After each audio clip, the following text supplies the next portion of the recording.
Nous te vénérons, Seigneur. C'est toi que nous célébrons ce matin. Cet après-midi, il n'y a qu'un seul roi digne d'être adoré. C'est toi, Jésus. Au milieu des saints, nous voulons reconnaître ta Seigneurie. Parce que tu en es digne, parce que tu le mérites. Alléluia. Est-ce que le peuple de Dieu peut encore acclamer le Seigneur? Que nous allons acclamer Jésus-Christ.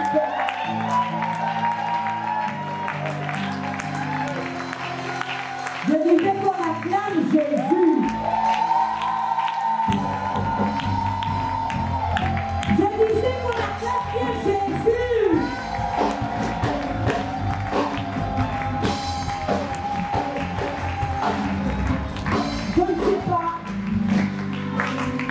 Je ne sais pas si tu connais le mystère de l'acclamation. La Bible déclare que les enfants d'Israël souffraient en Égypte et ils pleuraient. La Bible dit que Dieu est descendu. Alléluia. Dieu descend quand il y a des cris de douleur, des cris de pleurs, de tristesse, des cris de souffrance. Alléluia. Quand Dieu descend, écoutez-moi bien, quand Dieu descend, ce n'est pas lui-même qui agit, il agit à travers un homme. Alléluia. Mais la Bible déclare que Dieu monte au milieu des acclamations de son peuple. Et quand Dieu monte, c'est lui-même qui travaille, ce n'est pas un homme. Est-ce que tu peux acclamer et faire monter Dieu ce matin? Est-ce que tu peux acclamer et faire monter Dieu ce matin? Alors que tu acclames, je vois ton Dieu monter. Monter pour ta vie, monter pour ton espace. Oh, fais monter Dieu par tes acclamations.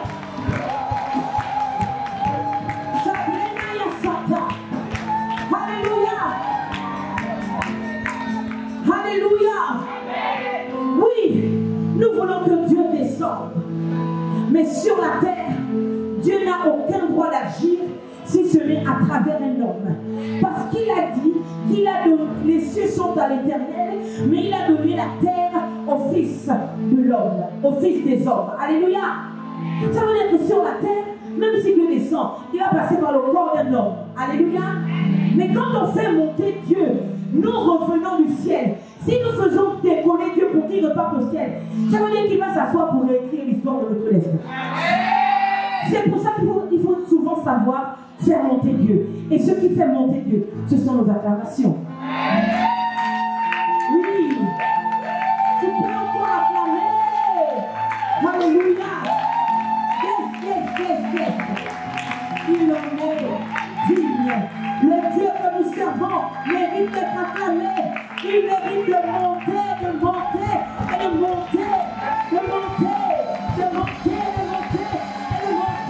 Ah! Qui veut faire monter Dieu? Qui veut le faire monter? Qui veut le faire monter? Qui veut le faire monter? Qui veut faire monter Dieu? Qui veut faire monter Dieu par ses acclamations? Est-ce que Dieu peut monter pour écrire l'histoire de ta vie? Est-ce que Dieu peut monter pour changer l'histoire de ta famille? Est-ce que Dieu peut monter cet après-midi? Est-ce que maintenant il y a un peuple qui veut faire monter Dieu? Oh, je suis heureuse car je sais que lorsque je chante, lorsque j'acclame, mon Dieu est d'accord pour monter et pour changer les choses. Et il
joie.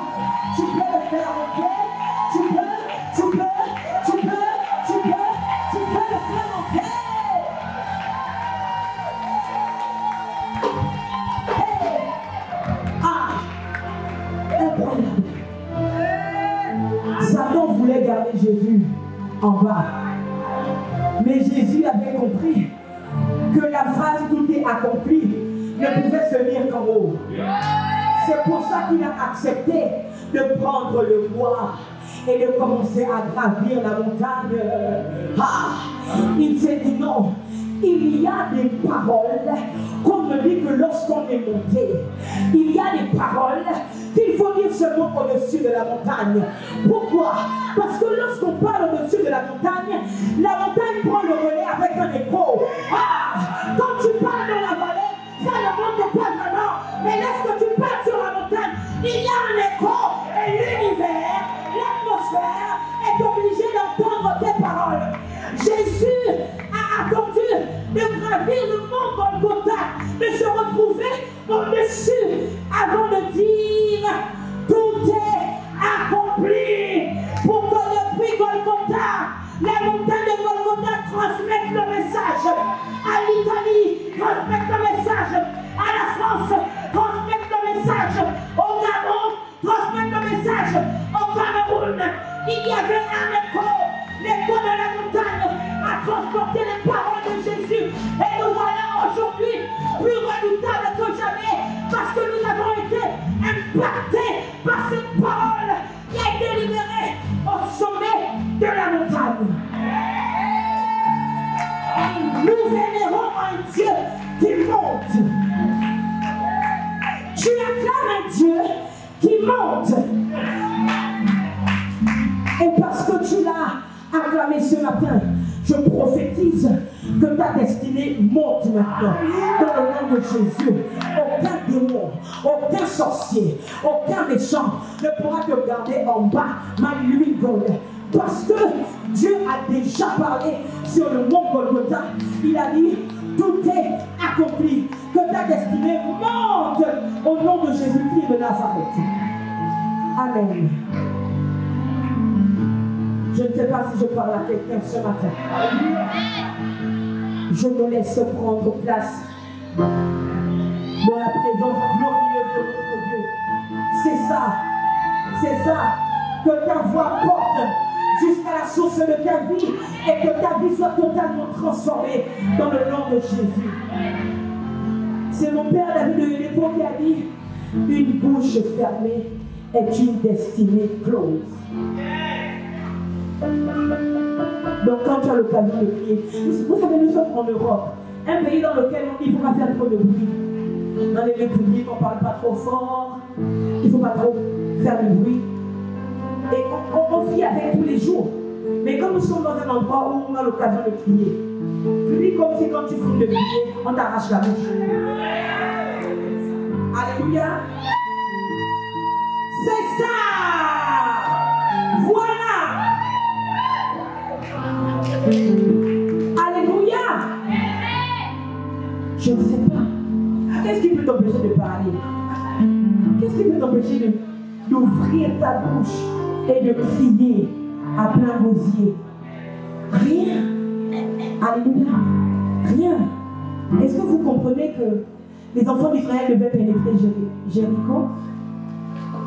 Ils n'ont pas prié. Tu peux dire à ton voisin que les enfants d'Israël n'ont pas prié. Ils n'ont pas prié, ils ont crié. Un prophète est venu leur dire, Josué leur a dit, faites le tour. Et puis à la 7e fois, criez. Je ne sais pas ce qu'ils criaient. Je ne crois pas que cette muraille qui était infranchissable, je ne crois pas elle est tombée par un cri de oh. Et non. Là, c'était chacun pour soi et pour tous. Je ne sais pas comment on crie en Côte d'Ivoire, mais chez nous au Gabon, les femmes, ils crient hey, yeah! C'était ça. Alléluia. Donc quand on te demande de crier, crie comme si, en fait, crie pour que le diable devienne sourd.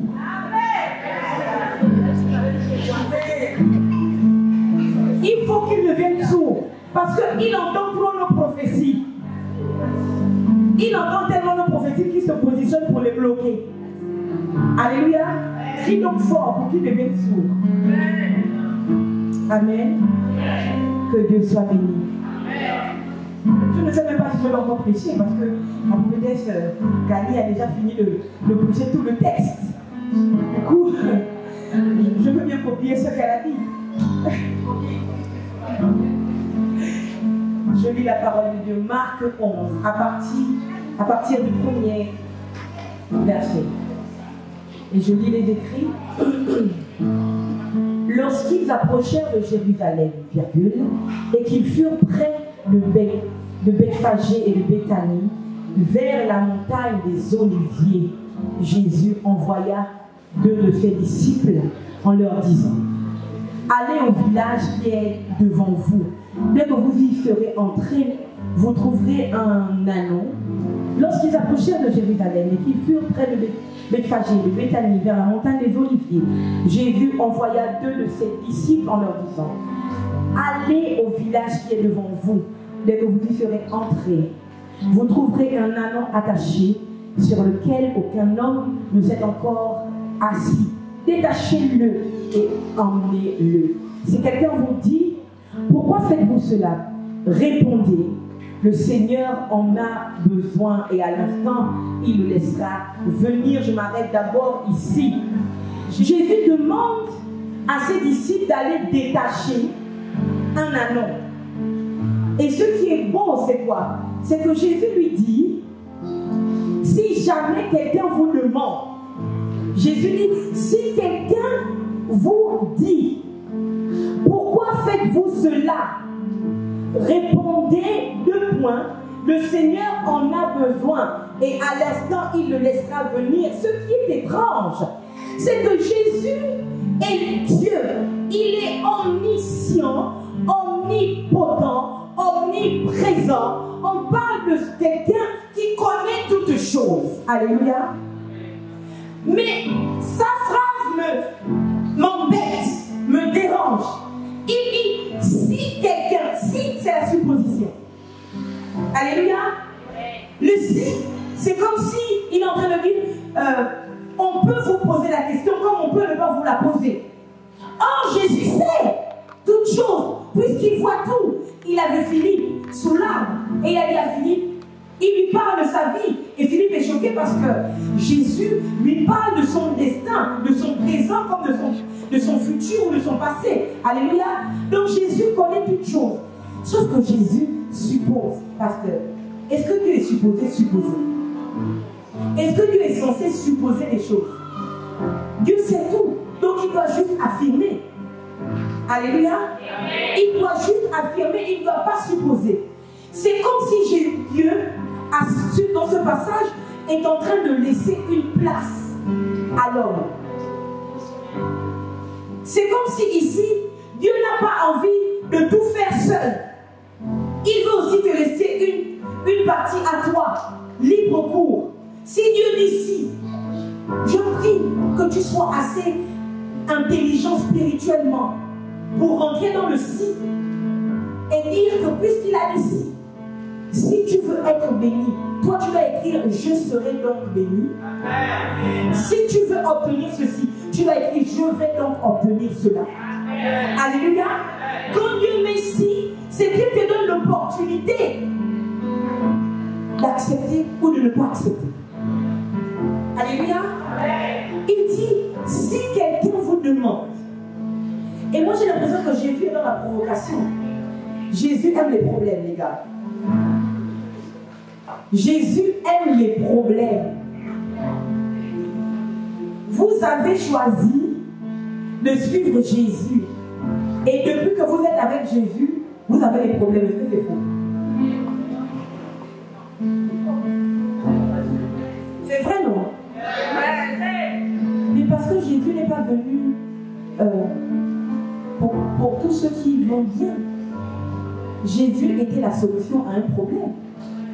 L'humanité est tombée dans le péché et rentrée dans la mort. Jésus était la solution de Dieu. Alléluia.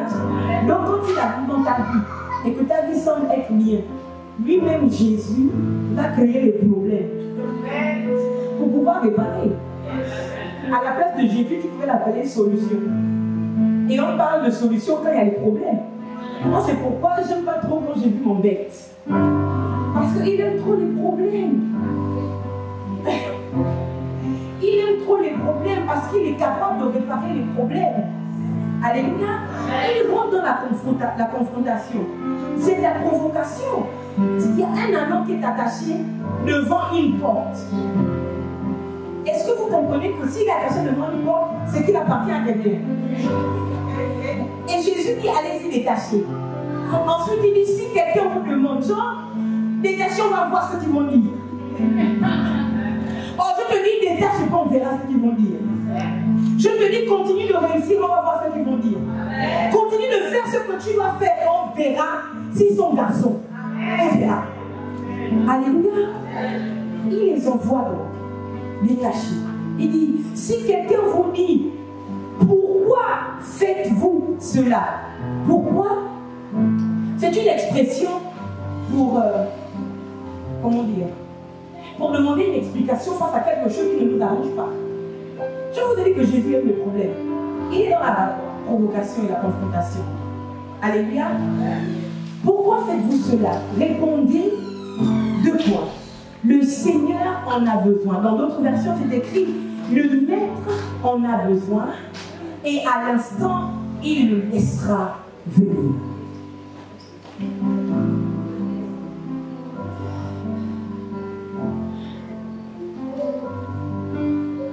Les disciples étant allés, trouvèrent l'anneau attaché dehors, près d'une porte, au contour du chemin, et ils le détachèrent. L'anneau est attaché dehors, près d'une porte, au contour d'un chemin. Est-ce que quelqu'un peut dire dehors? Dehors. Quelqu'un peut dire près d'une porte? Près d'une porte. Quelqu'un peut dire chemin? Chemin. Au contour d'un chemin. Au contour d'un chemin. L'anneau est extrêmement bien positionné. Et c'est à dessein. Je me mets à la place de l'anneau et je vous raconte l'histoire de l'anneau. L'anneau, c'est le petit de l'âne et de l'ânesse. Alléluia. Il est attaché. Le maître précise que personne n'est encore monté sur lui. Alléluia. Donc l'anneau est attaché. Le travail de l'âne, c'est de porter des poids. Alléluia. L'aide que l'âne apporte à l'homme, c'est de porter ce que l'homme ne veut pas porter. Alléluia. Donc, l'anneau est bloqué. Il ne peut pas faire ce pourquoi Dieu, dans sa souveraineté, l'a suscité. Il est attaché. Et entre-temps, il doit certainement voir d'autres anneaux, d'autres ânesses, d'autres ânes porter des charges. Écoutez, je ne comprends pas pourquoi les gens aiment l'oisiveté. Ils aiment ne rien faire. Quand tu ne fais rien, tu es seulement assis dans ta maison, tu regardes Netflix. Ça t'intéresse. Il y a un problème. Tu dois être dérangé quand tu n'as pas d'activité. Alléluia. Tu dois être dérangé en là. Tu dois être dérangé lorsque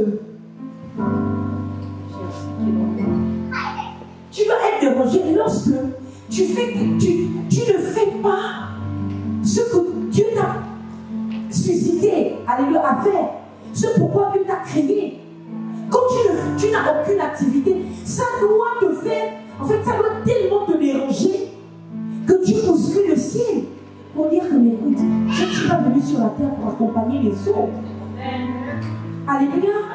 Même Adam, on pourrait dire que c'est le premier homme, il n'a jamais vu c'est quoi le travail. La première chose que Dieu lui dit, il te met dans l'Éden, je te mets dans l'Éden, tu vas garder et cultiver le jardin. Tout de suite, Dieu donne à Adam une activité. Alléluia. Quand tu n'as pas d'activité, tu cours vers ta perte. Voici les problèmes que David nous a emmenés. Pendant que c'était un homme de guerre qui ne va plus à la guerre. Il est resté oisif dans son palais. Voici comment il regarde Bathsheba sur sa terrasse. Elle aussi. Il n'y a pas un autre endroit où se bouger. Il y a un ferrage dedans. Ah. Qui non, les femmes, les sœurs, dites la vérité. Si vous habitez en face de chez le roi, vous allez faire quoi? Vous allez faire votre marché là. Attends, c'est jamais. Elle aussi, elle vient là comme ça. Mais si David était à la guerre ou en mouvement, il n'allait pas la voir. Et ça n'allait pas conduire tous les problèmes que ça a posé. Heureusement que Dieu est le réparateur de brèches par excellence. Et il a réparé cette histoire. Et il s'en est servi. Alléluia. Pour donner une renommée extraordinaire à Israël. Oui, parce que le roi Salomon faisait en sorte que les rois quittaient leur nation pour visiter Israël. Tellement il était intelligent et sage. Et surtout riche. Extrêmement riche. Que la richesse te soit accordée. Ma soeur, si le frère vient, demande d'abord combien. Parce que c'est important. La beauté ne suffit plus. Même l'amour n'est plus suffisant. Il y a des gens qui s'aiment beaucoup et puis quand il n'y a pas l'argent, c'est des bagarres. Mais l'amour est mieux que l'argent, alléluia. Mais l'argent aussi est bien. Amen. L'anneau est donc attaché. J'imagine que je suis l'anneau. Je suis attaché. Nous sommes en Orient. Et en Orient, il fait chaud. Extrêmement chaud. Alléluia. Il est attaché et il ne peut pas se mouvoir comme tous les autres. Alléluia. Aller par exemple à la mangeoire. Alléluia. Il ne peut pas. Il ne peut bouger que si son maître le fait bouger. Alléluia. L'anneau est là et il voit les autres anneaux. Il voit les années se passer avec les poids. Certainement l'anneau se dit que mais à quoi mon tour? C'est quoi le problème? L'anneau est attaché. Et je me demande quel était ce type de corps qui retenait l'anneau. Alléluia. L'anneau est attaché et comme prisonnier. La Bible déclare qu'il est attaché près d'une porte. Alléluia. Il est attaché dehors, près d'une porte, au contour d'un chemin. L'anneau est attaché de telle sorte que s'il a envie d'aller dans la porte, il ne peut pas aller. Parce qu'il est retenu. Alléluia. S'il a envie de finalement prendre la suite du chemin, parce que c'était au contour d'un chemin, il ne peut pas aller. Il est obligé de rester dehors. Mais je dis à quelqu'un que le dehors est bien. Alléluia. C'est important de rester dehors. Pourquoi? Parce que quand Jésus va arriver, ou moins, quand ceux qu'il a envoyés vont arriver, il faut qu'ils te trouvent dehors. Je le dis mieux. Il y en a plusieurs qui veulent rentrer à travers cette porte. Peut-être que derrière cette porte, c'est ton malheur qui t'attend. Peut-être que derrière cette porte, c'est la souffrance qui t'attend à Yuvigol. Peut-être que derrière cette porte, c'est carrément ton étoile qui va s'éteindre. Mais Dieu veut que tu sois dehors. Un peu comme Jésus et ses parents qui voulaient forcer pour aller dans l'hôtel. Alléluia. Marie est enceinte. Elle doit accoucher. Ils veulent aller à l'hôtellerie. Mais si vous lisez le passage, c'est écrit, il n'y avait pas de place pour eux. Si on met pour eux, ça veut dire que pour d'autres personnes, il y avait la place. Mais qu'est-ce que Dieu voulait? Dieu voulait que Jésus soit dehors. Dieu voulait que Jésus soit dehors. C'est la mangeoire. Si comme Jésus était dehors, les bergers n'auraient pas pu le rater. Comme Jésus était dehors, les mages n'auraient pas pu le rater. Est-ce que vous comprenez que s'il était allé dans l'hôtellerie et qu'il n'était pas le seul enfant né ce jour-là, on allait conduire peut-être aller chez Patricia, alors que c'était il fallait aller chez Marie. Vous comprenez? Heureusement qu'il était dehors. C'était du jamais vu, c'était de l'inédit de voir une femme accoucher dans une mangeoire. C'est une sage-femme, seule, avec son mari Joseph. Les maris sont aussi bien. Alléluia. Amen. Heureusement que Dieu lui-même a bloqué l'hôtellerie pour que Jésus soit forcé d'être poussé dehors. Quand on est dehors, on peut être exposé à tout.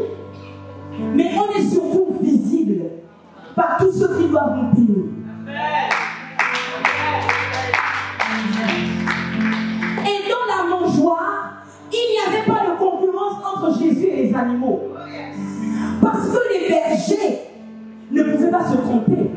On leur avait dit qu'un fils vous est né, vous est donné, un enfant vous est né, un fils vous est donné. Quand les bergers arrivent, les bergers ne sont pas comme les mages. Alléluia. Les mages ont un GPS et l'étoile de Jésus. Mais les bergers, mon Dieu, mon Dieu, mon Dieu, mon Dieu. Les mages ont un GPS, c'est l'étoile de Jésus. J'explique mieux. Pour les mages, c'est l'étoile qui les conduit. Parce que les mages, c'était des magiciens qui regardaient l'astrologie. Donc Dieu a utilisé quelque chose qui va pouvoir les maintenir pour qu'ils ne se trompent pas. Alléluia. Mais les bergers, qu'est-ce que Dieu utilise? La bergerie. Donc les bergers aussi ne pouvaient pas se tromper. Alléluia. Quand ils arrivent dans la bergerie, ils ne peuvent pas confondre Jésus au mouton. Ils ne peuvent pas confondre Jésus au cheval. Ils ne peuvent pas confondre Jésus à la poule. Pourquoi? Parce que Jésus était différent. Yes. Alléluia. Mais s'il était à l'hôtellerie, là où il y a tous les enfants qui peuvent naître, on va arriver, on ne sait pas si c'est Jésus. Vous imaginez tout le temps qu'on perd. On connaît ici, un enfant nous est né. Ah oui, comment il s'appelle, Jean-Baptiste? Ah non, c'est pas lui, on n'a pas dit. C'est pas son nom.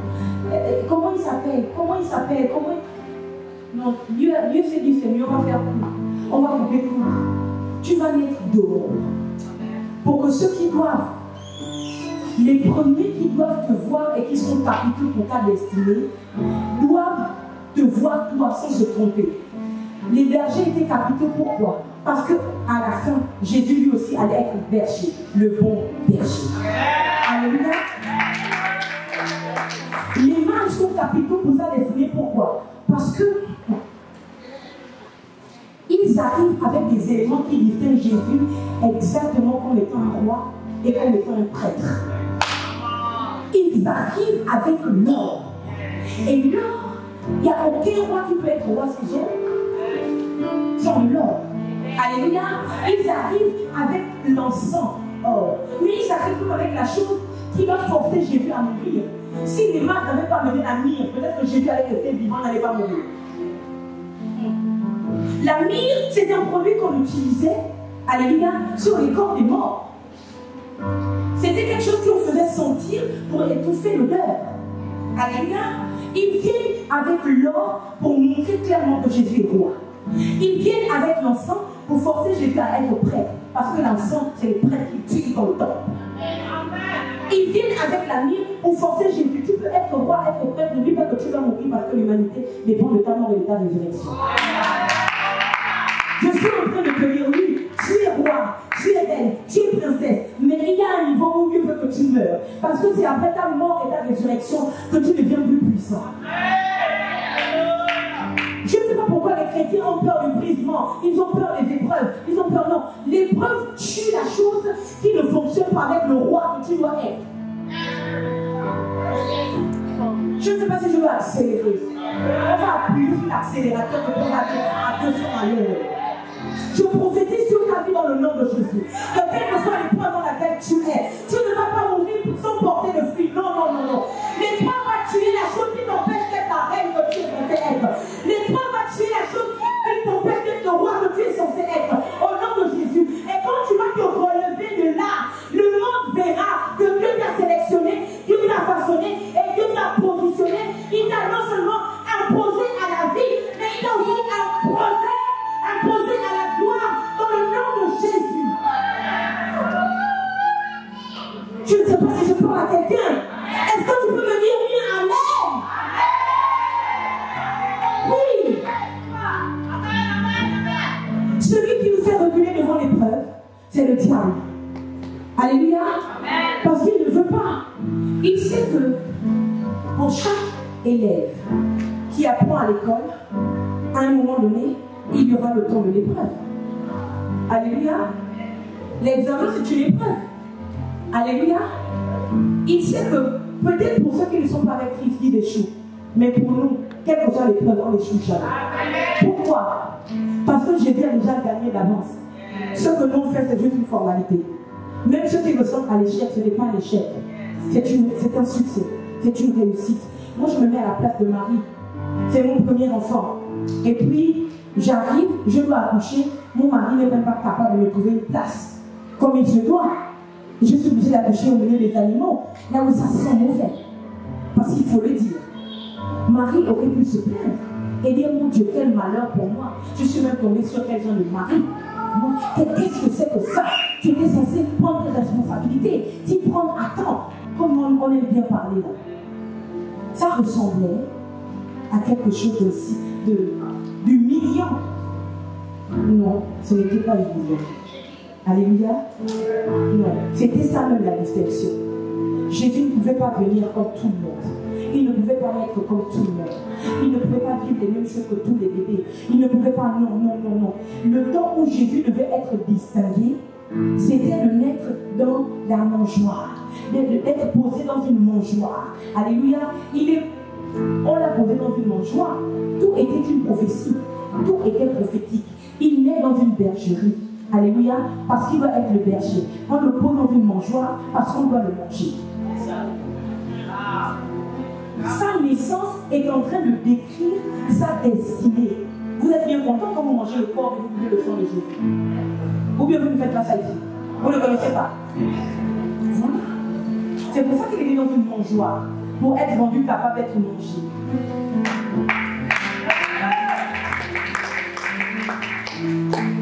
Et là aujourd'hui, je suis en train de parler du réparateur de brèches par excellence. Alléluia. Il est donc dans cette mangeoire parce que Dieu veut le distinguer. Il ne doit pas être comme tout le monde. Ça ne doit pas se passer comme tout le monde. Dieu le distingue pour qu'il soit visible, qu'on le reconnaisse facilement. Alléluia. C'était un laps de temps, un tout petit temps où on devait le reconnaître facilement. Les bergers et les mages devaient le reconnaître facilement. Alléluia. Et ensuite, il arrive un temps où Dieu ne veut plus qu'on le reconnaisse. On l'embrouille. On le mélange avec tous les bébés. Et pourquoi? Parce que Hérode veut le tuer. Donc Hérode ne sait plus, heureusement mon Dieu, Hérode ne sait plus qui est Jésus. Il est obligé de tuer tous les bébés qui sont nés à la même période. Sauf que Dieu a dit à son père Joseph, allez-y en Égypte. En parenthèse, moi j'avais cru que l'Égypte, c'était mauvais. Et j'ai envie de suggérer quelque chose de grave. J'espère qu'on enregistre et qu'on le postera. Moi, je pense que l'Égypte a été créée, suscitée par le Seigneur pour une seule chose, pour sauver Jésus de la main des Romains. Yes. Si l'Égypte n'existait pas, Dieu aurait pu dire envoie fuis ailleurs, moi, je ne sais pas moi, dans une autre contrée. Je ne sais pas laquelle. Pourquoi Dieu choisit l'Égypte? Pourquoi Dieu choisit l'Égypte pour envoyer Jésus là-bas, afin de le protéger de la main d'Hérode?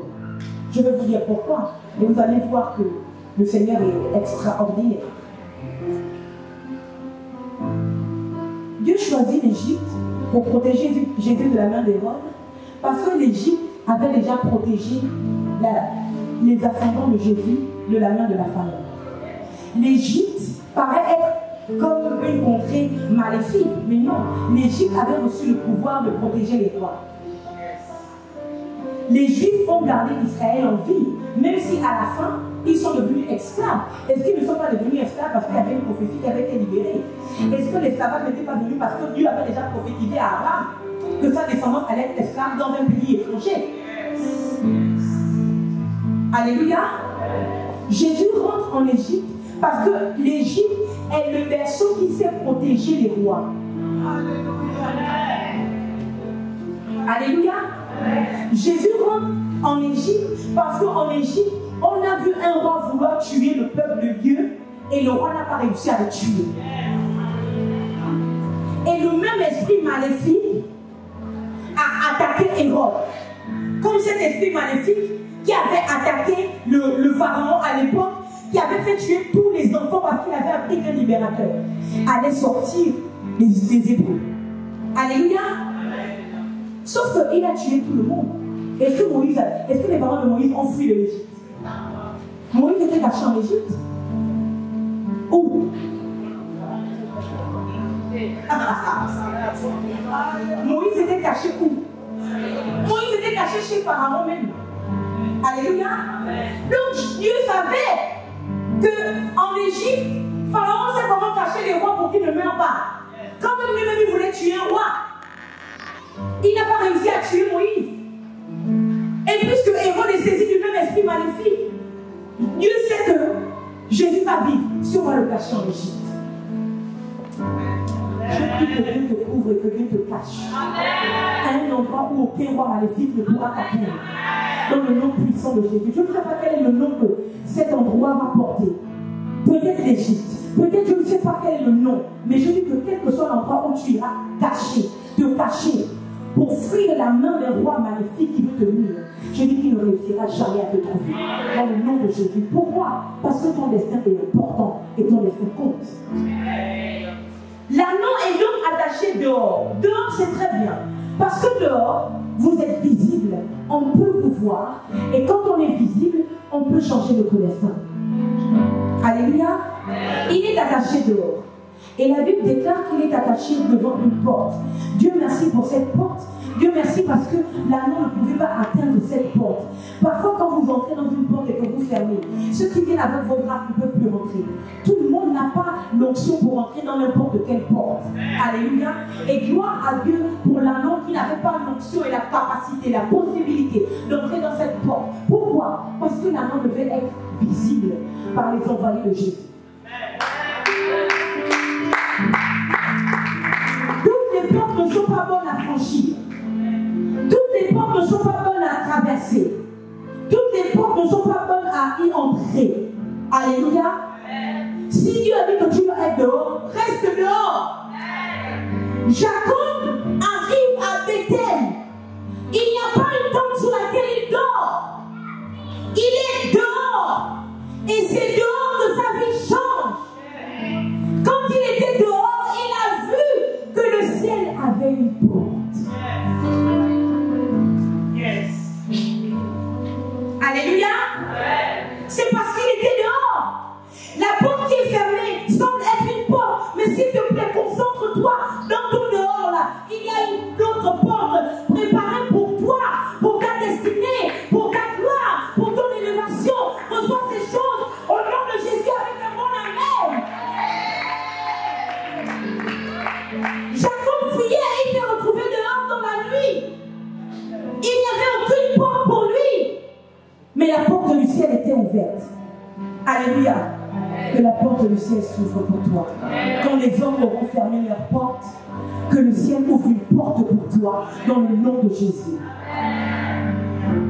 Il est dehors. Devant une porte. Et au contour d'un chemin. J'ai envie de suggérer que le chemin était une prophétie pour l'anneau. Le chemin était quelque chose pour dire à l'anneau que tu ne resteras pas à vie attaché.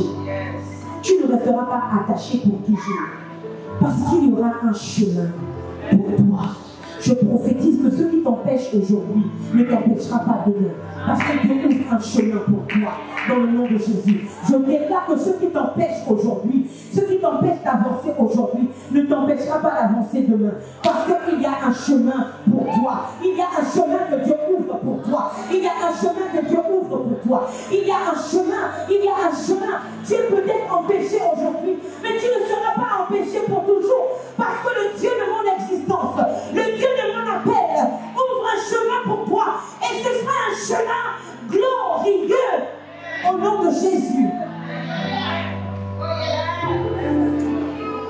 Le plus important pour toi, s'il te plaît, même si tu es attaché, reste attaché au bon endroit.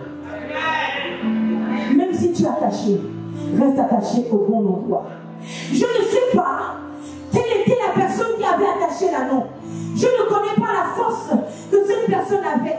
Je ne connais pas la consistance de la corde qui attachait l'anneau. Mais quand Jésus a libéré sa parole, il a dit allez-y, détachez l'anneau by living God. Quelle que soit la consistance de la corde, parce que Jésus a parlé, la corde s'est défaite. Quel que soit celui qui a attaché l'anneau, parce que Jésus a parlé, il a dû laisser aller l'anneau. Alléluia. Est-ce que je peux avoir mon texte? Il est donc attaché au contour du chemin. Les disciples étant allés trouver l'anneau attaché dehors, près d'une porte autour du chemin, et ils le détachèrent. Quelques-uns de ceux qui étaient là leur dirent: que faites-vous? Pourquoi détachez-vous cet anneau? Eux, ils trouvent normal que l'anneau qui est supposé porter des charges, l'anneau qui est supposé entrer au final dans son destin, ne fasse rien. Quand on vient le détacher, c'est là qu'il parle. Ils trouvent normal que l'anneau soit là attaché jour et nuit, jour et nuit, jour et nuit. Personne ne s'offusque. Mais quand quelqu'un veut détacher l'anneau pour l'emmener à un autre niveau, là il s'énerve. Ils vont continuer de s'énerver. Jésus envoie quelqu'un pour te détacher ta famille, pour détacher ton destin, pour détacher ton futur, pour détacher tes enfants, pour détacher ton mariage, pour détacher tes projets, pour détacher tes affaires. Jésus envoie, et même s'ils ne sont pas d'accord, tu vas quand même être détaché parce que c'est la volonté de ton Dieu. Comment quelqu'un peut être en train de souffrir pendant longtemps? Vous ne faites rien. Quand il y a une personne qui vient pour l'aider, là ça vous énerve. Dis à ton voisin, on va énerver les gens. On va énerver les gens. Alléluia. Ils répondirent comme Jésus l'avait dit. C'est-à-dire qu'ils ont dit: le maître en a besoin. Alléluia. Et on les laissa aller. Je prie que si tu entreprends quelque chose, tu l'entreprennes parce que Jésus t'a donné une parole. Je prie que si hier, avant-hier, il y a un mois, tu n'avais pas une parole, je prophétise qu'aujourd'hui, pendant ce temps, pendant ce séminaire, une parole t'est libérée. Va de l'avant, continue, ne t'arrête pas, non, non, ne te morfonds pas, non. Même si tu es dans la vallée de l'ombre de la mort, la vallée a une entrée, la vallée a aussi une sortie. Tu ne peux pas mourir dans la vallée, non, non. Si tu as trouvé l'entrée pour entrer dans la vallée, tu trouveras aussi la porte qui te fera sortir de la vallée au nom puissant de Jésus. Tu ne vas pas mourir dans cette vallée parce que Dieu libère une parole sur toi et cette parole est certaine.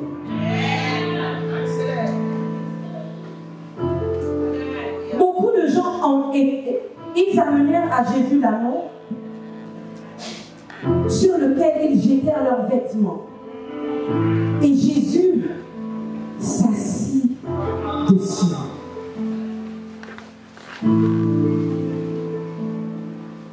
Je n'ai pas envie de me focaliser sur le fait que Jésus s'est assis sur l'anneau.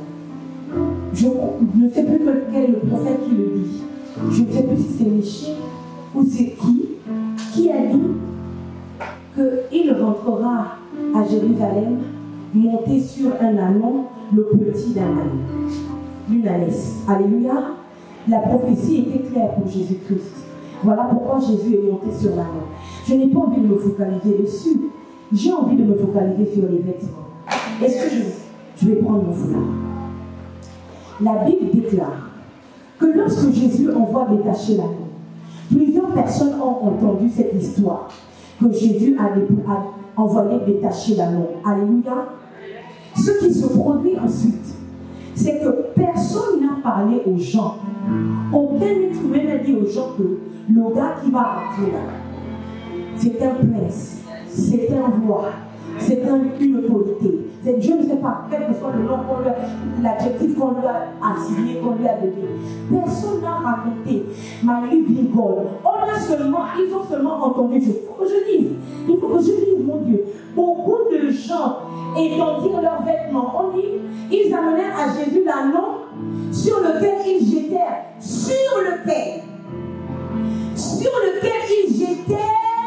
leurs vêtements. Et Jésus s'assit dessus. Verset 8. Beaucoup de gens étendirent leurs vêtements sur le chemin et d'autres des branches qu'ils coupèrent dans les champs. My living God. Personne, ce n'est pas écrit qu'on a dit que celui qui va rentrer ou qui va monter sur l'anneau, c'est un roi, c'est un messie, c'est une principauté. Personne. Quand on a détaché l'anneau, les gens ont décidé qu'il fallait couvrir l'anneau de leurs vêtements. Peut-être que jusqu'à aujourd'hui, on ne t'a pas encore orné de vêtements royaux parce que tu es encore attaché. Et ce matin, l'Esprit de Jésus m'a mandaté pour venir te dire qu'on doit te détacher.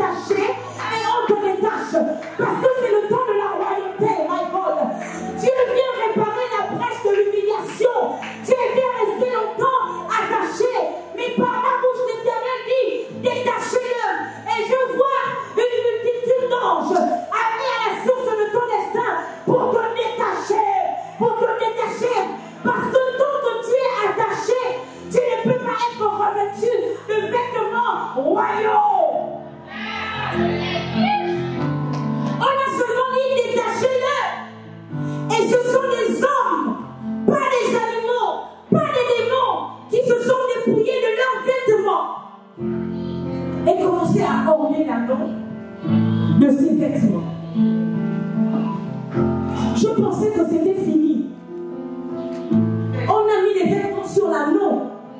Et puis Jésus est monté, c'est fini. Ce n'était pas suffisant. Ils ont également mis les vêtements sur le sol. Pour que l'anneau marchât dessus.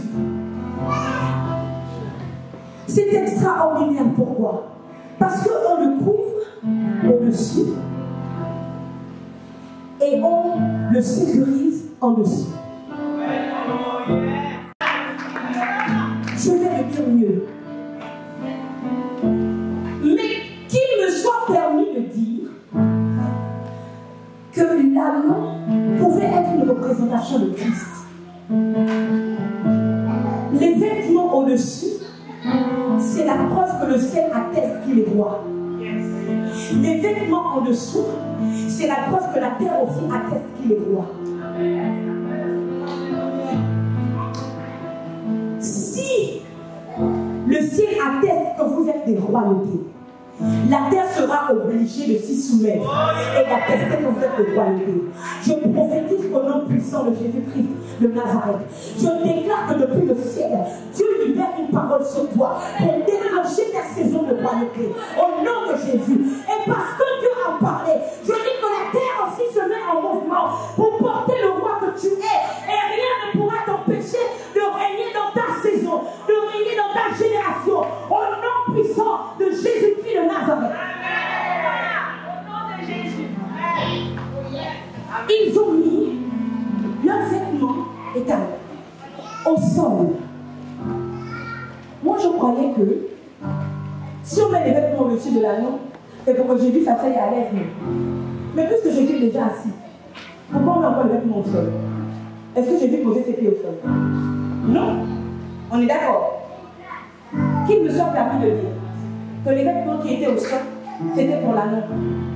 Les vêtements qui étaient sur le dos de l'anneau, c'était pour Jésus. Les vêtements qui étaient au sol, c'était pour l'anneau. Jésus ne peut pas s'asseoir directement sur l'anneau comme ça, parce que c'est un roi. Mais l'anneau aussi ne peut pas marcher en même le sol, parce qu'il porte le roi. Jésus n'est pas ingrat. Il a dit, c'est Dieu qui parle, il dit que je ne partage ma gloire avec personne. Mais ici, là, il ne faut pas dire avec que je vous ai dit. Il a fait partager sa gloire. Oh mon Dieu. Si Dieu n'a pas hésité à partager sa gloire avec un animal, à combien plus forte raison avec toi, fille de l'Éternel, ne partagera-t-il pas sa gloire? Fils de Dieu, comment il ne peut pas partager sa gloire avec toi? Fils de Dieu, je prophétise et je déclare que Dieu partage sa gloire avec toi. Dieu te met dans une autre dimension. Au nom puissant de Jésus, j'ai vu ton cœur, j'ai vu ta détermination, que le destin glorieux que Dieu a pour toi s'accomplisse au nom de Jésus.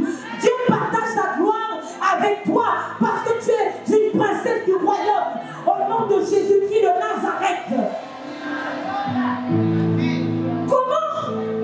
Qui vous a menti qu'on doit servir Jésus sans bénéfice?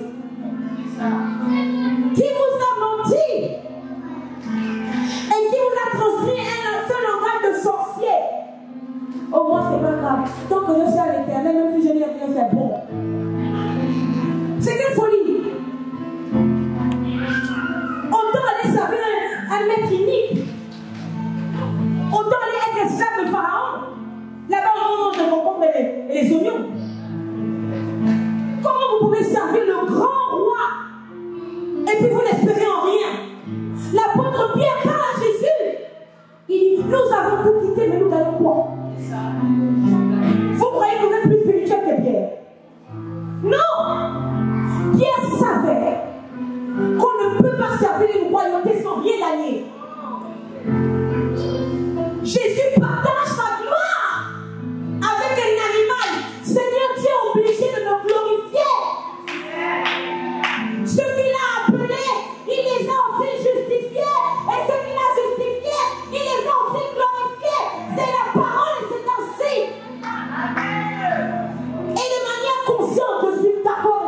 ma gloire. Est-ce que je parle à quelqu'un?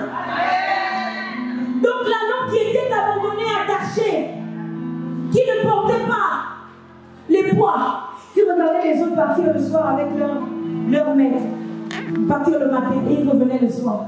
L'anneau était là attaché, il regardait seulement. Dans d'autres versions, la Bible déclare que l'anneau était attaché avec sa mère. Alléluia. Parfois, à cause de votre destin, toute votre famille est attachée. Si on ne vous détache pas, votre famille reste attachée. À un moment d'autrui, elle a accouché un anneau. Elle ne savait pas que l'anneau en question là, c'était un porteur de roi. Et elle était là. Que Dieu bénisse toutes les mamans. C'était une ânesse qui était obligée de rester attachée. Parce qu'il fallait qu'elle soutienne son enfant. Qu'elle soutienne son anneau dans cette épreuve.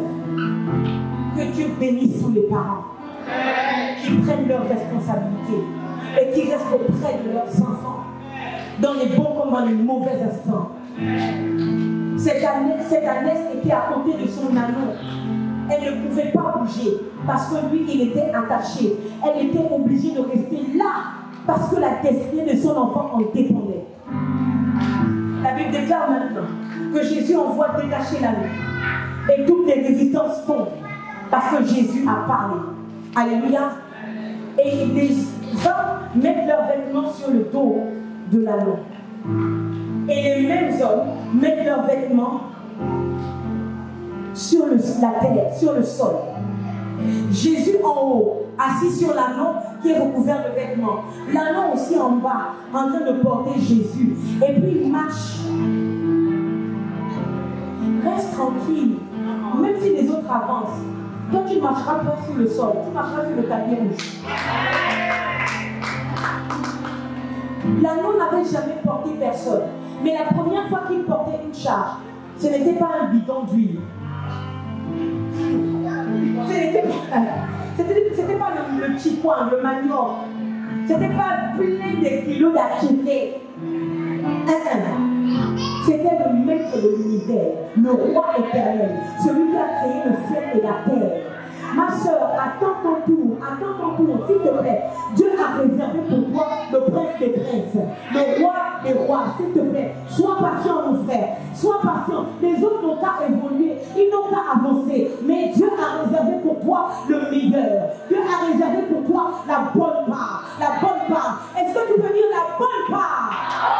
Je reçois la bonne part. Amen.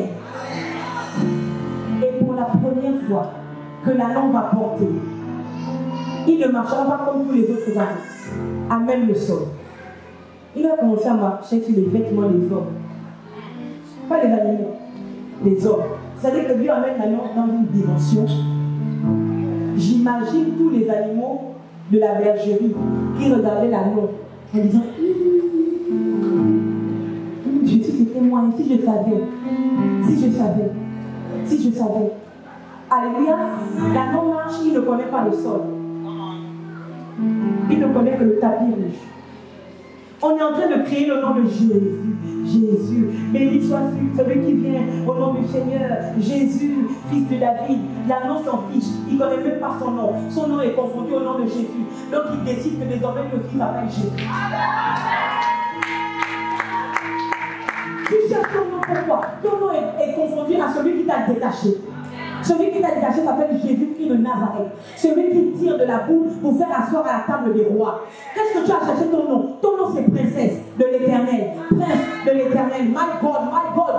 L'anneau est en train de porter Jésus, on criait le nom de Jésus. Et l'anneau aussi faisait son atalakou, son fier. Il regarde, il dit, c'est moi on m'appelle Jésus. Depuis je n'avais pas entendu mon nom, mais apparemment je m'appelle Jésus. Depuis je ne savais pas comment je m'appelais, mais apparemment je m'appelle Jésus. C'est pas mon problème. My God, on a qu'à me dire que j'aime trop me faire voir. Pour qui elle se prend même? Regarde une petite femme comme ça. C'est pas mon affaire. Je suis Charlotte Oregon, prophétesse de Jésus-Christ. Et quand on crie Jésus, on me crie. Ce matin où j'apparaît, mais vraiment ici devant. Est-ce que je suis vous voyez? Reçois ta portion de gloire au nom de Jésus. Reçois ta portion de gloire. Oh, bravo Jésus. Bravo Jésus. Bravo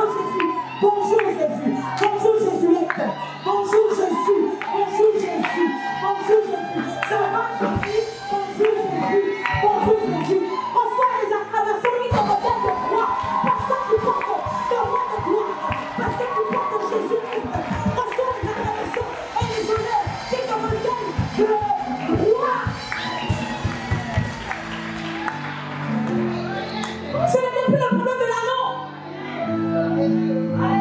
Dans ce genre de conditions, est-ce que tu te demandes avant comment tu t'appelles? C'est pas ton problème, tu t'appelles Jésus. C'est pas ton problème. L'anneau était là, tout le monde l'ignorait. Tout le monde l'ignorait. Peut-être que même lui-même il ne savait pas comment il s'appelait.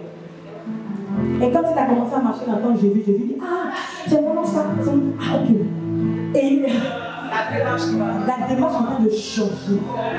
Changer. Il y a une opération de débordement. Il débordait comme ça de gloire. Il marchait d'une façon. Non, c'est même pas ton problème. C'est pas ton problème. Tu n'as plus besoin de regarder ton appellation pour voir c'est quoi ton nom. Ton nom, c'est le nom avec lequel on t'appelle. C'est fini. Et si on t'appelle fils, fille de Dieu, ce n'est pas ton affaire. Alléluia.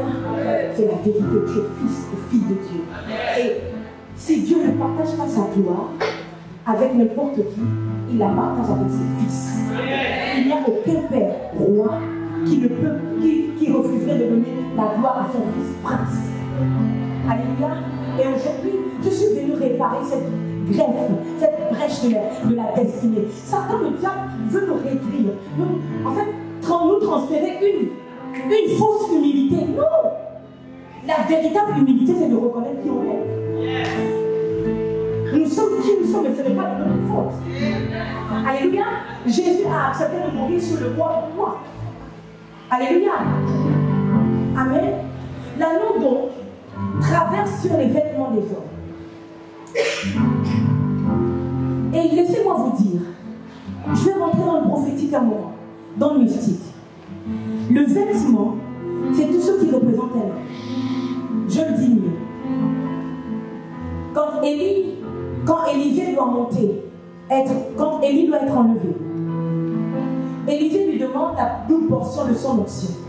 Alléluia. Et Élie ne lui impose pas les mains. Je vais le dire mieux. À aucun moment, lors du transfert d'onction, Élie n'a imposé les mains à Élisée. La première fois que Élie rencontre Élisée, c'est parce que Dieu lui dit, tu rendras Élisée prophète après toi. Alléluia. La première fois qu'il le rencontre, la chose qu'il fait, il prend son manteau, il pose sur ses épaules et il s'en va. Regarde, si quelqu'un a besoin de ton onction, a besoin de ta connaissance dans les affaires, a besoin, c'est pas comme de suivre la personne. La personne va savoir te suivre. Pour te demander comment tu as fait, comment tu as fait. C'est pas à toi de... Pasteur, tes enfants spirituels ici, s'ils ne savent pas voir que le dépôt est en toi, pourquoi tu vas les réunir pour dire je vais lui donner le manteau? Eux-mêmes ils doivent te dire. Vous savez comment Élisée a couru? Élie a déposé son manteau sur. Élisée était avec 12 paires de bœufs. Je n'ai pas dit 12 bœufs. Vous entendez? C'est 12 paires. Chez nous au Gabon, le bœuf coûte près d'1 million. Près d'1 million. Donc il avait 12 paires de bœufs. Donc il faut multiplier. 1 million, c'est 1500 €. Quand tu as 24, ça te fait combien? Alléluia. Élisée était avec 12 paires de bœufs. Élie lui a mis le manteau sur le dos et il n'a rien dit, ni I, ni A, ni O. Élie est parti. Voici Élisée qui abandonne 24 bœufs, qui court derrière Élie à cause de l'onction. Toi, tu veux l'onction, tu es assis, ton père est là, tu es assis. Alléluia. Il court derrière Élie. Excuse-moi, pardon. Permets-moi d'abord d'aller prendre congé de ma famille. Élie dit, va, mais n'oublie pas ce que je viens de te faire. Qui choisit les 24 bœufs ou bien l'onction qui va bouleverser le monde? C'est l'onction que je vais faire. Alléluia. Le vêtement donc, Élie a déposé le manteau la première fois sur Élisée. Alléluia. Et quand il doit être enlevé, Élisée lui a demandé la double portion de son onction. Quand il doit être enlevé, il est enlevé. Élie n'a pas imposé les mains à Élisée. Son manteau est tombé. Est-ce que c'est lui-même qui a laissé tomber son manteau? Je ne sais pas. Est-ce que c'est lui qui a laissé tomber son manteau exprès? Je ne sais pas. Ce que je sais, c'est que le manteau qu'on a sur la terre, on n'a même pas au ciel. Là-bas, il y a un autre manteau. Le manteau d'Élie est tombé. Qu'est-ce qui se passe? Élisée arrive, il ramasse le manteau. Il arrive devant le Jourdain et il dit, où est Et où est l'Éternel, le Dieu de mon père Élie? Et il frappe le Jourdain comme Élie avait fait. Le Jourdain s'ouvre. Ça veut dire que tout le pouvoir, tout ce qui représentait Élie est resté caché dans son vêtement, caché dans son manteau. Jésus va à la croix, il va mourir, il va être insulté, humilié, déchiqueté, frappé, flagellé. Mais Jésus a un avis tellement grave, tellement fort, que ces persécuteurs, les gens qui le maltraitaient, n'ont pas pu le déchiqueter, n'ont pas pu le déchirer.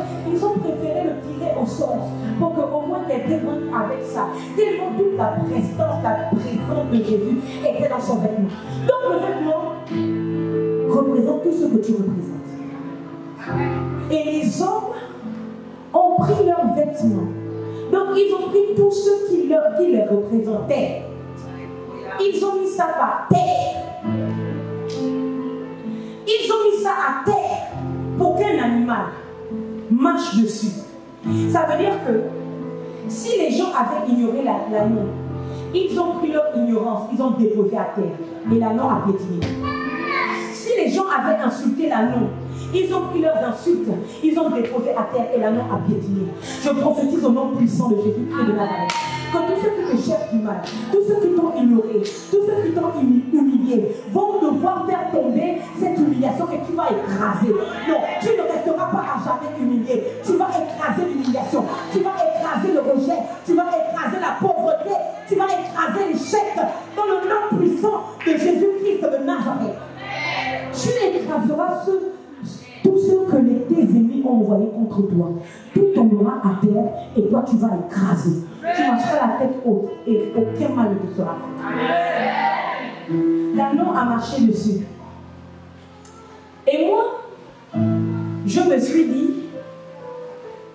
que c'était seulement pour Jésus et pour l'agneau. J'avais cru que cette histoire ne concernait que Jésus et l'agneau. Je vais finir ici. Je suis en train de dire à quelqu'un que cette histoire ne concerne pas que Jésus et l'agneau. Je vais dire mieux. Cette histoire ne concerne pas Jésus et l'agneau parce que ça a déjà été prophétisé pour l'agneau et pour Jésus. Donc c'était évident. Alléluia. J'ai envie de dire et de suggérer ici que cette histoire concernait ceux qui ont enlevé leur vêtements. Oh. Je ne comprends pas pourquoi je ne comprends pas. Je ne comprends pas pourquoi je ne comprends pas. Cette histoire ne concernait pas Jésus et l'agneau. Cette histoire concernait ceux qui ont déposé leurs vêtements. Dites que cette histoire me concerne. Dites-le bien, cette histoire me concerne. Je suis un homme, une femme, né d'un homme et d'une femme. Dites que cette histoire me concerne.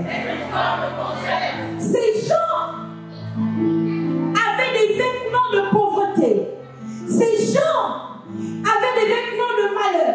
Ces gens avaient des vêtements qui devaient les emmener à la mort. Ces gens avaient des vêtements d'échec. Ces gens avaient des vêtements d'ignorance. My living God. Mais lorsqu'ils ont enlevé leurs vêtements et que c'est rentré au contact de la terre et au contact de Jésus et au contact de l'agneau, my God, leur langage a changé. Personne ne leur a dit que Jésus était fils de David. Et même ils ont commencé à crier Jésus, fils de David. Ils ont enlevé le vêtement de l'ignorance pour recevoir le vêtement de la connaissance. Leur intelligence a été éclairée. Celui qui pouvait insulter Jésus a réalisé que celui qui est sur la nôtre, ce n'est pas un homme ordinaire. C'est le roi que nous attendions. C'est le fils de David. Est-ce que tu peux acclamer le Seigneur?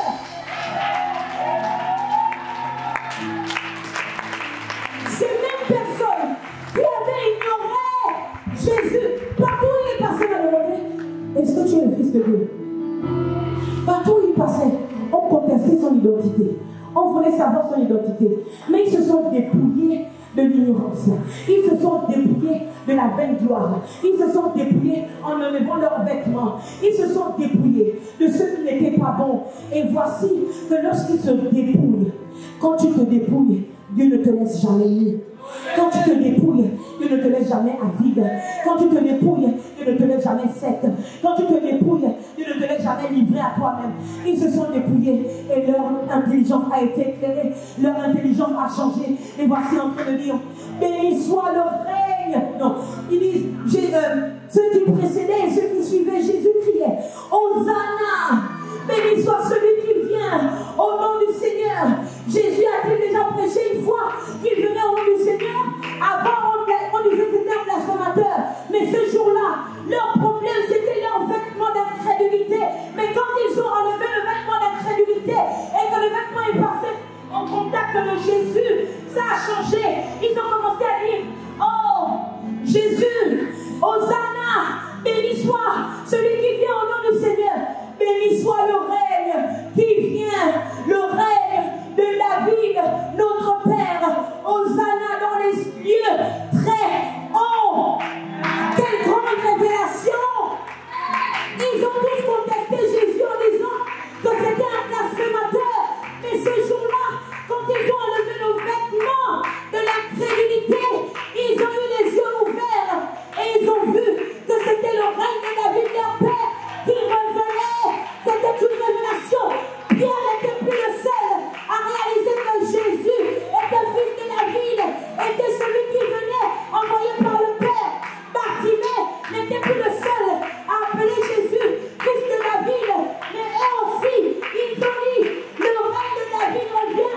Jésus, fils de David, je prophétise qu'alors que les anges sont en mouvement à cet endroit, le vêtement qui t'obscurcit la pensée tombe et que la révélation de ton Dieu et la révélation de qui tu es au nom puissant de Jésus. Que tout vêtement qui ne vient pas de Dieu, qu'on t'a jeté, soit détruit maintenant par la puissance de la parole au nom de Jésus. Que tout vêtement sombre, tout vêtement de deuil, de malheur, d'échec qu'on a libéré sur toi rencontre le pouvoir de la parole de Dieu. Lève-toi et fais ça, enlève tout vêtement qui t'empêche de la personne que Dieu dit que tu es. Enlève et mets ce vêtement au contact de Jésus. Jésus, c'est aussi la parole de Dieu. Vas-y, fais ce mouvement. Vas-y.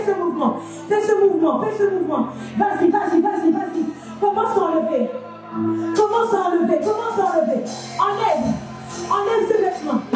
Enlève le vêtement de la honte. Enlève le vêtement de l'échec. Enlève et mets-le au contact de Yeshua. Mets-le au contact de Jésus. My God. Peut-être que si ta frère dit, maman Camille c'est l'anneau. Peut-être que c'est moi l'anneau. Mets au contact de Jésus et de l'anneau. Vas-y, enlève le vêtement. Les brassas. Alors que tu enlèves le vêtement, la pauvreté te quitte, les fibromes tombent, les fibromes disparaissent. Alors que tu enlèves le vêtement, les tumeurs, le diabète disparaissent. Alors que tu enlèves ce mauvais vêtement, my God, la haine te quitte au nom puissant de Jésus. Alors que tu enlèves ce vêtement magnifique, je déclare que tu rentres dans ta gloire. Alors que tu enlèves ce vêtement est en contact de la parole de Dieu. Tu es transformé en une autre personne, une personne plus glorieuse, une personne plus redoutable en Jésus-Christ. Vas-y, commence à enlever. Parle avec tes propres mots. Vas-y. Je me dépouille du vêtement de l'échec. Je me dépouille du vêtement du manque de pardon. Je me dépouille du vêtement de la pauvreté, le vêtement de la disette. J'enlève.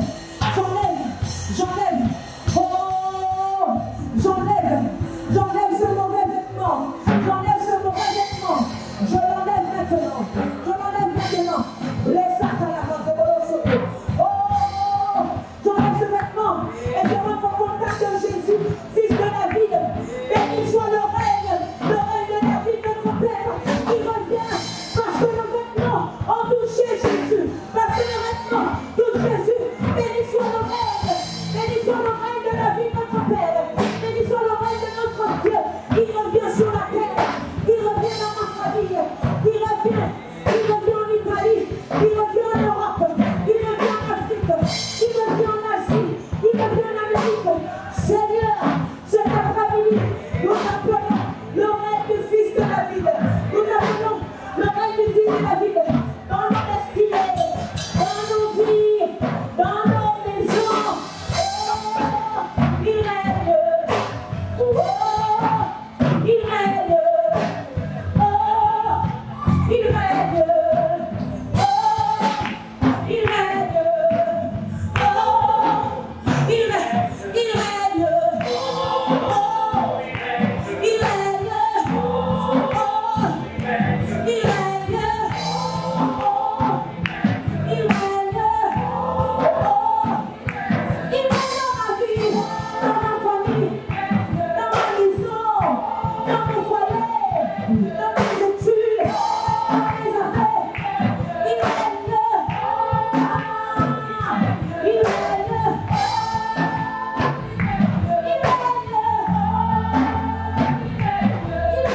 un ciel fermé. Je parle et je dis Ephata. Je dis ciel, ouvre-toi. Je parle et je dis Ephata. Je dis ciel, ouvre-toi. Que quelqu'un dise Amen fort. Je parle et je dis Ephata. Ephata. Ciel, ouvre-toi. Ouvre-toi dessus de ma vie. Ouvre-toi. Et que les grâces d'en haut tombent dans mon destin. Vas-y, prie maintenant, prie avec ta parole.